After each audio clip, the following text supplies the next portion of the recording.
Welcome to Leadership Reimagined. I'm your host, Cassie Crosby. For most of my 24 years in the Army, I was convinced I could have it all: the successful career, the family, the time to myself. And honestly, I mostly did. But looking back, it always came at this huge personal cost. I was constantly putting my career first, running myself ragged, and slowly losing touch with who I actually was underneath it all.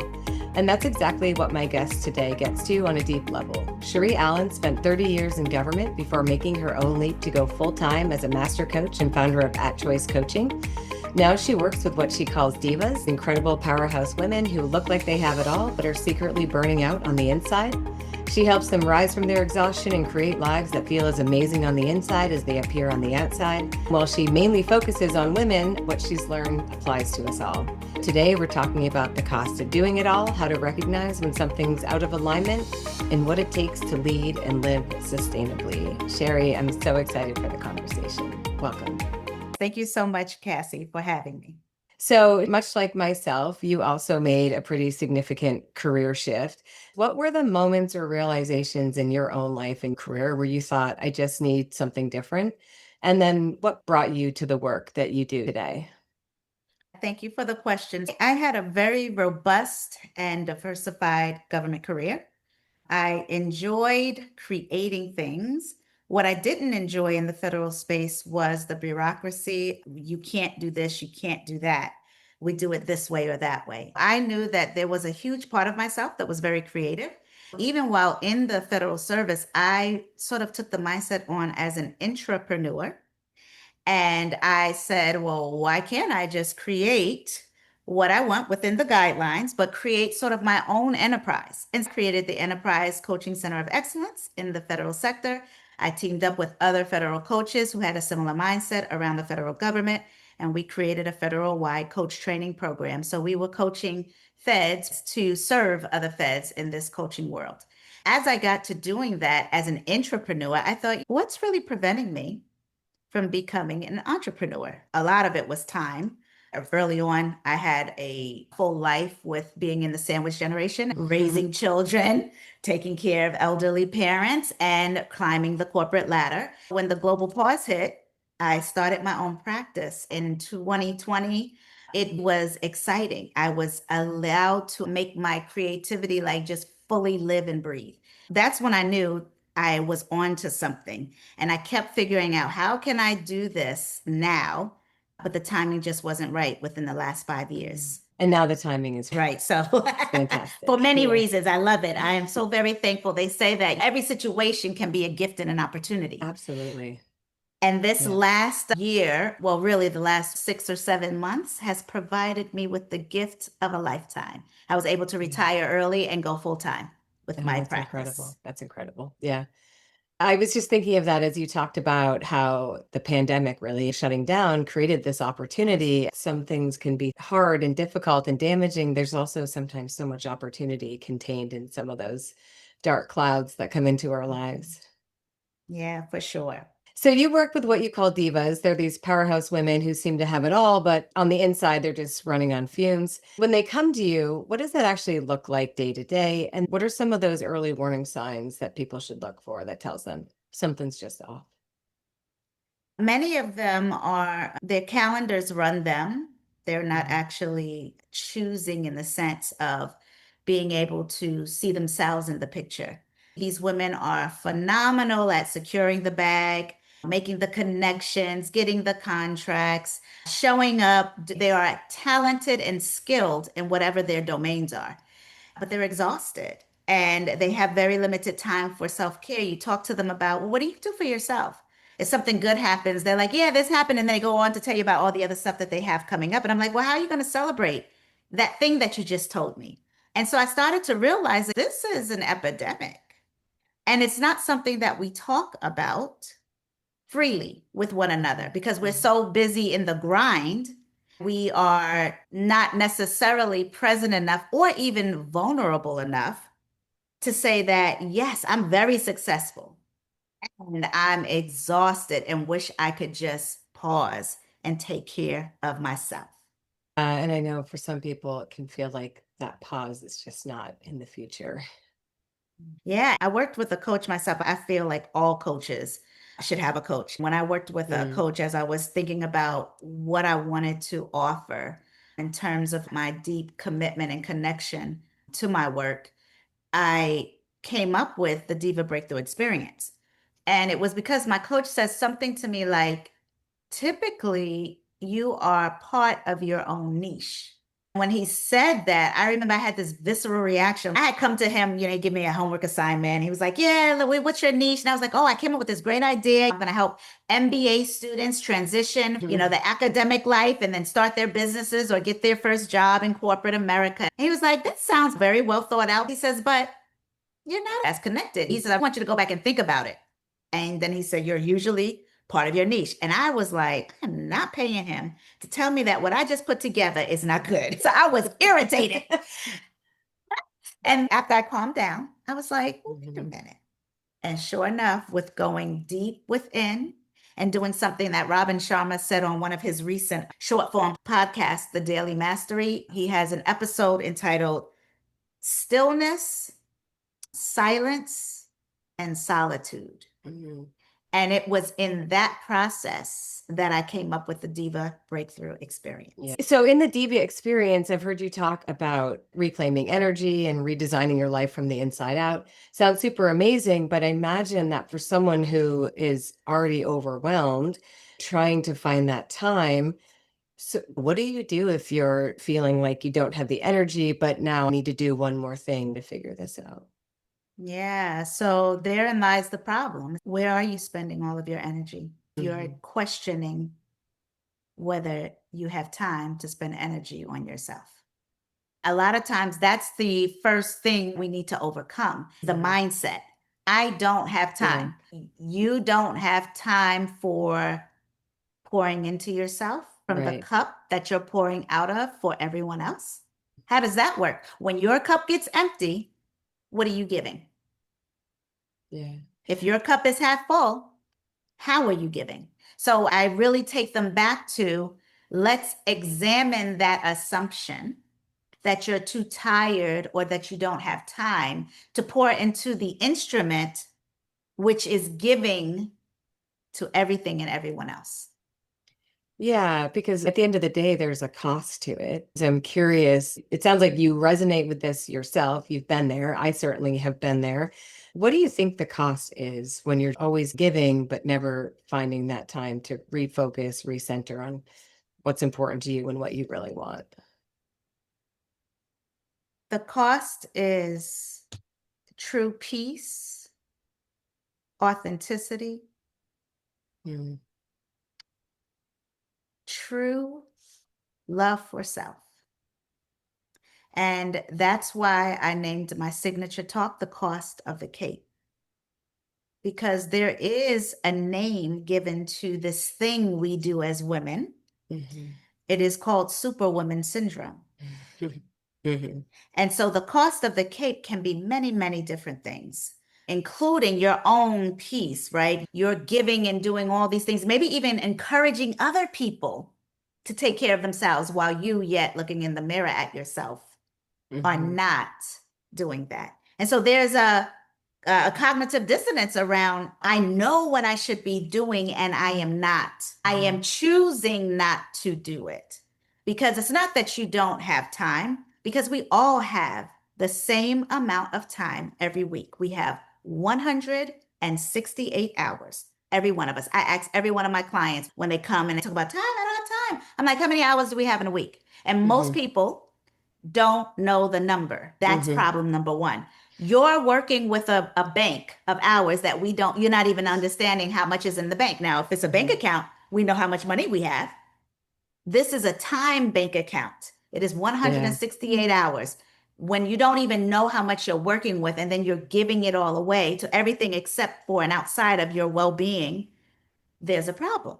The cost of the cape is truly something that shows up in your relationships. It shows up in your relationship with yourself, the most important relationship in the sense of human relationships, because Wherever you go, there you are. That relationship with yourself shows up in all the other. So if you're not being present with your children or having effective conversation or communication with your mate, if your family members, if there's some kind of things going on in that environment, what's going on? How are you showing up? Because you're exhausted, because you're frustrated, because you really want to be sleeping, but you've said yes to 10 things, of which 9 you should have said no to. Yeah.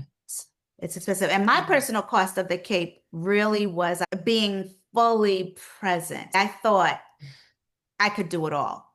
I didn't understand the price I was paying until my grown daughters informed me about their experience and what life was like for them through their lens. I was going to work, coming home, racing on 495 to get back home to go to an award ceremony and an honor ceremony for my children's. And then I was back off again at work. I would work late and then come home and daddy was doing the homework and managing those things.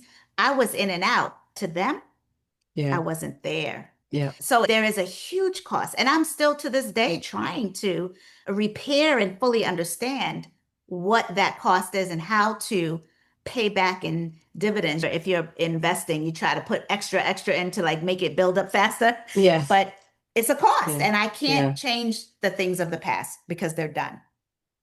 I think some of it too, sometimes people have not necessarily done the work yet to either forgive themselves or trust themselves or love themselves. And I think some of the keeping busy and always giving to others is almost a projection of don't focus on me. You won't see that really I'm not worthy of all of these things. But it is possible for everyone to look inside and to find that self-worth and that power. Sometimes that shift is giving yourself permission to even say that you matter to begin with.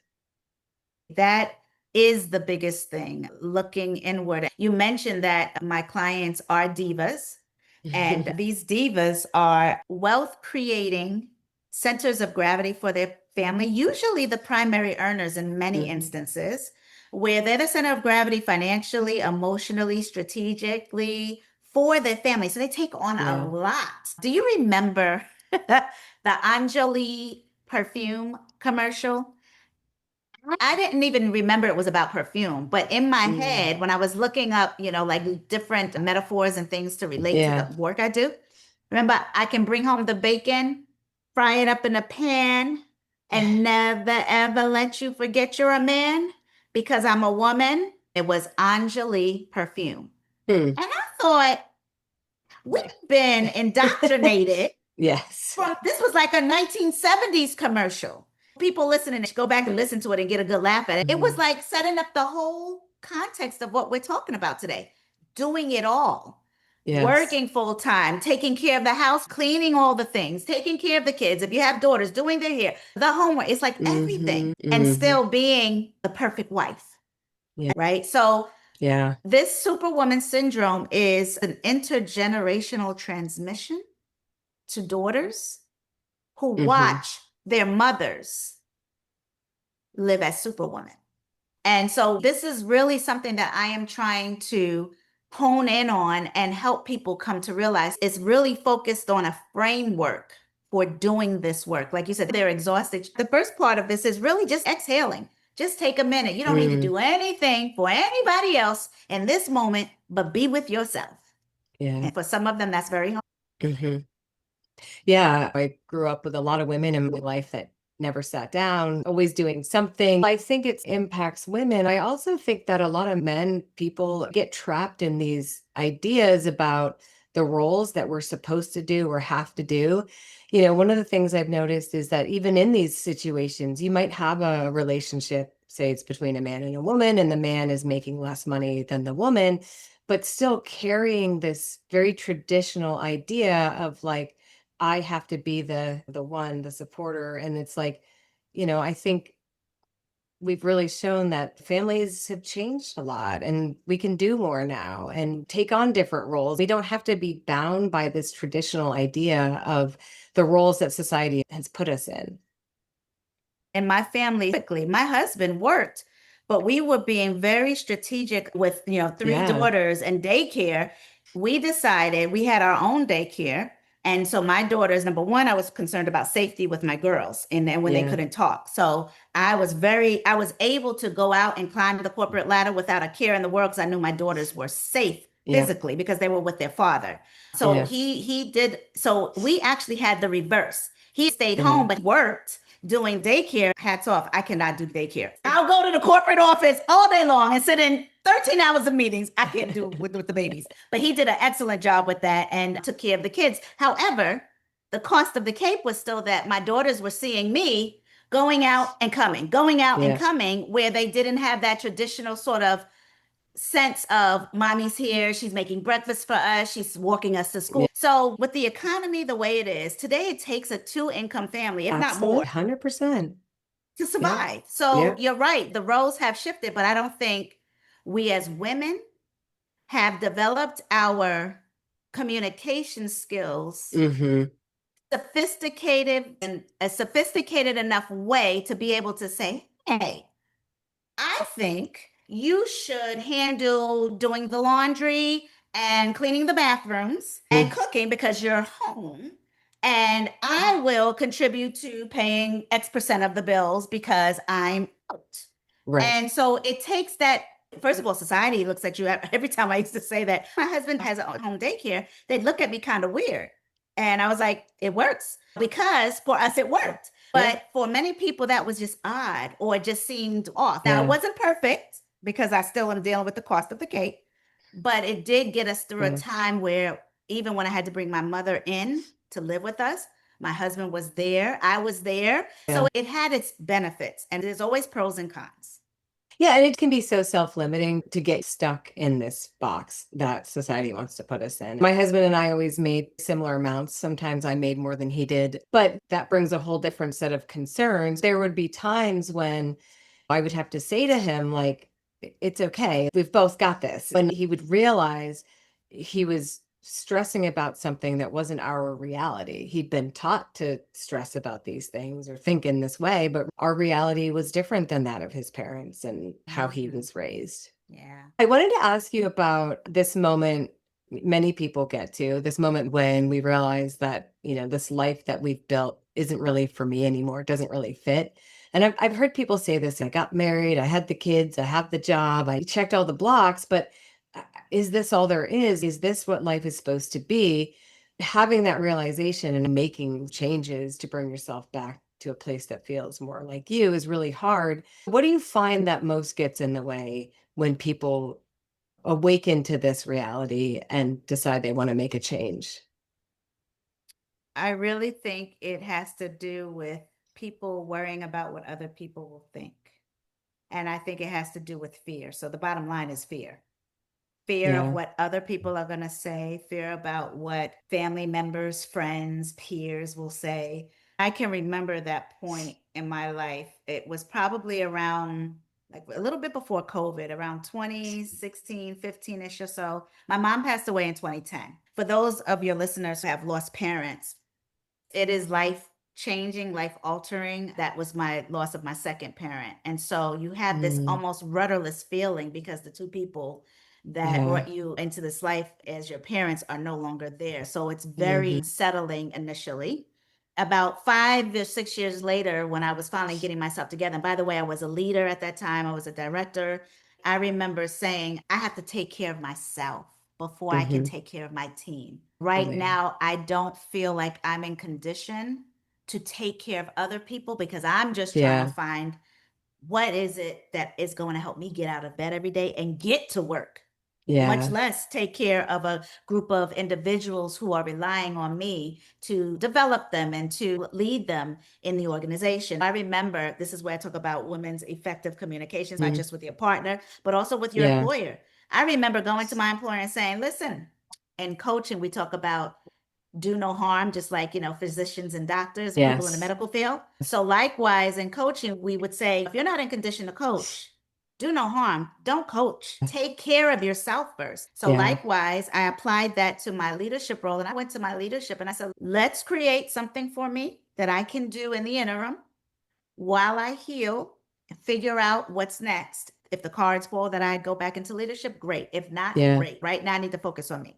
In that 3 to 5 year period, it came to me that I had seasonal affective disorder. I hadn't been still Mm, enough or focused enough on me because my responsibilities in caring for my mother who lived with me had yeah. ceased. So I had a little bit more time. You don't even know what to do with all the time because you're so busy Yeah. running. My husband was so, I'm mourning. He's like, what do I do to make her happy? I used to always say I wanted a Yorkie. And when my mother passed away, he got me a Yorkie. His heart was in the right place of let me get her something she's always wanted. And then when the Yorkie started barking every morning at 6 o'clock, and I had to take the Yorkie to walk, and I had to potty train him, I was like, "Did you just give me something to take care of?" Just give me a baby. Yes. So we laugh about that to this day, but that is my buddy. I still have my York and I love him. He knows I love him to death. I realized I paused and said, I have seasonal affective disorder. Every fall, I was having the blues. Every spring, I'd feel like it's a brand new me. I was like, what's going on? Then I said, I think I need the sun. And I would talk to him for a few years about moving to Florida from Maryland. And one year, I went through my same fall lecture, and he says, "Okay, let's do it." I was on it. He was like, "We got to cancel the cruise. If we're going to Florida, we'll cancel the cruise so Yeah. we can go look around." And we did. And I relocated to Florida in 2018, built my home. I went from almost a 7,000-foot home, 7 bedrooms, 9 baths. Wow. Huge home. I had all the Wow. cars, the Mercedes. And I was like, I don't care about none of this. Yeah. I'm going to go to the sun. I'm going to build a nice small house that I can take care of. I want a Yeah. little pool. I want a resort community where I can be comfortable. I'm out of here. I worked at all these different Yeah. federal agencies. Good for you. So that was the transition, Yeah. but that was the point when it clicked and I said, I'm done. Yeah. I'm done. I had a coach say something to me one time that really opened my eyes. I was talking about something that I wasn't sure I wanted to do. She said to me, "It really sounds like it's your own judgment getting in your way." It really hit me in that moment that so often the things we think we can't do or the ways we think people are going to judge us, like those judgments come from here. Those ideas, no one has done that yet. That's us creating those ideas and those stories about what it will mean if we do this thing. And I feel like you must see that in the work you do as well. You bring up the concept of the inner critic, Mm, mhm. the saboteurs, the limiting beliefs, Yeah. assumptions that we haven't tested that we assume to be true. And so the work I do around positive intelligence, I'm a Mhm. huge positive intelligence advocate. I work on myself and I challenge. But the first thing is you have to know when your saboteurs or your limiting Yes. beliefs are activated. Because Yeah. if you don't know, you can't do anything about it.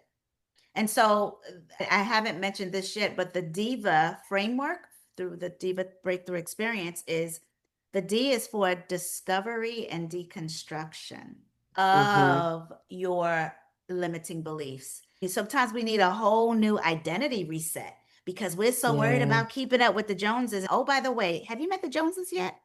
I haven't met them yet, but they're Yeah. out there because everybody They're out talks about there. keeping up with the Joneses, right? Yeah. Yeah. So, so that's the deal, all about discovering and deconstructing those things that you haven't even tested. You haven't taken the time to sit still long enough to look at it. So let's just do Yeah. that first. Let's just breathe through it, explore that. The inspiration that you get identifying from where do you feel inspired? Is it your spirituality, right? Is it your art? Is it dance? What is it that inspires you as a person? And then Yeah. installing more of that into your life, like your operating system. When we have our computers, we have an operating system. Let's put that into motion on purpose by intention. Yeah. The V is all about understanding your vitality and vibration, Mm, right? Because it's about life and living. And we know when we're yeah. tired, For we sure. feel alive. But when Hmm. you do something, Cassie, that you enjoy doing, or that you're all energetic, you're Yeah. excited. I'm probably a little amped up and I didn't even drink all my coffee yet, but I'm alive and the sun Yeah. is amazing. And so Yeah. that gives me life, and that's directly from my creator. The sun is a source of life, right? I appreciate understanding for me what gives me vitality and vibration and energy. And then the A is all about designing and architecting our life in alignment and abundance. Yeah. I now guide other 6-figure plus women who Yeah. have all the boxes checked except the most important box, which is themselves. Yeah. Plenty of us out there. As I was preparing for this, I was thinking a lot about your work and how it focuses on women, but the insights you've brought out today are really relevant to anyone navigating burnout and seeking more alignment. I work with men as well, and I hear those bits and pieces of imposter syndrome and inner critic. This can affect anybody at any time. What do you think we all need to unlearn that would help us?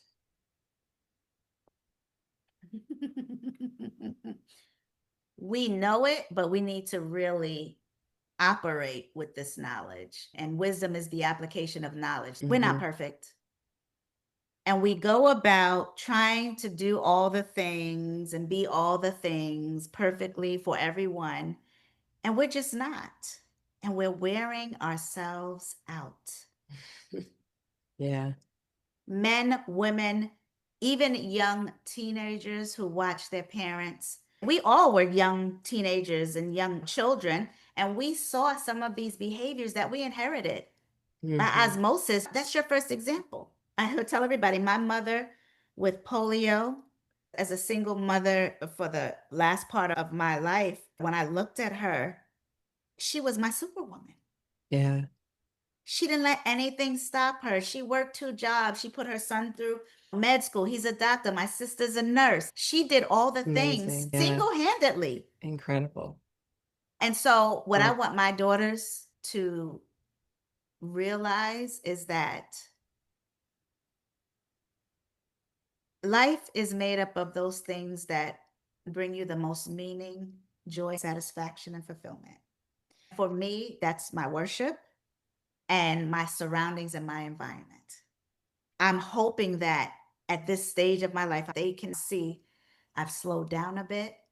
I'm able to sit and listen. I had the yeah. most beautiful conversation with my grandgirls yesterday evening. They're in Maryland and I'm here in Florida, and we had a Zoom. We're just going to do Zooms weekly to talk with Oh, them. I watch lovely. them grow and make sure they're not getting into anything, because it's Yeah. easy to talk to your grandparents than your parents sometimes, right? You can be there for them in a way I couldn't be there for my girls.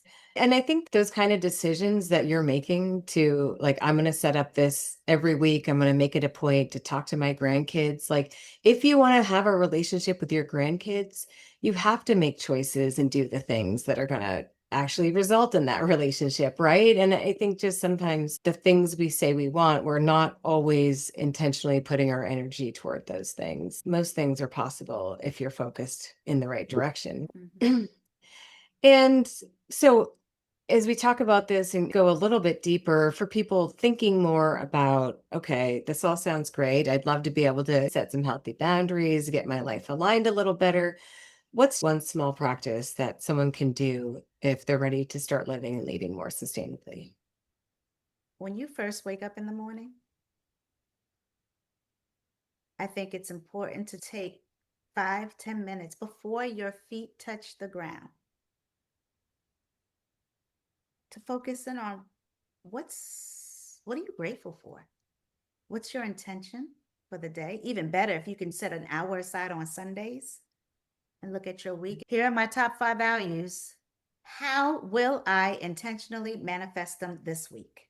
Mm, If family is one of them, what am I going to create on my calendar that includes taking time for family this week?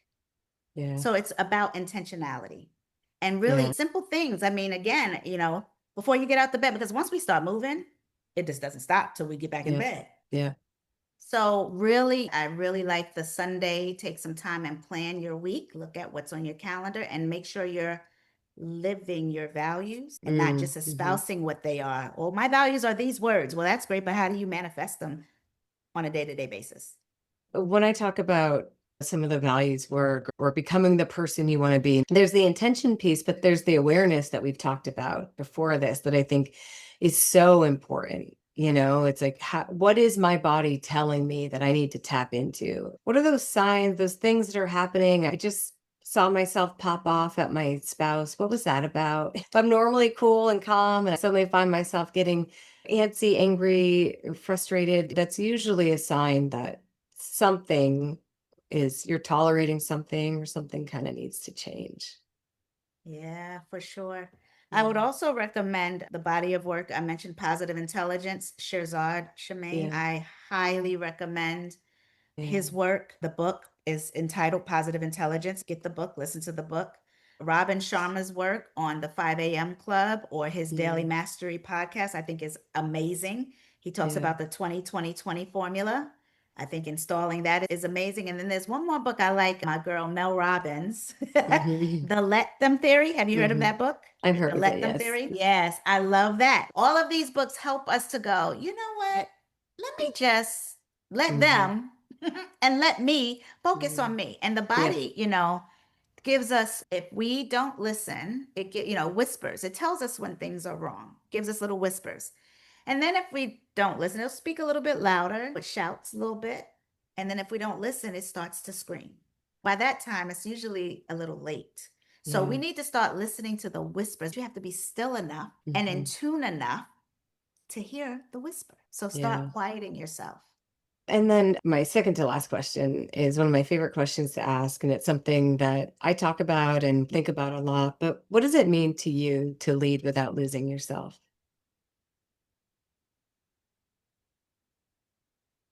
Love, love. I can't be my best self or give my best when I don't love myself enough to take care of myself. When I am taking care of myself and I am fully present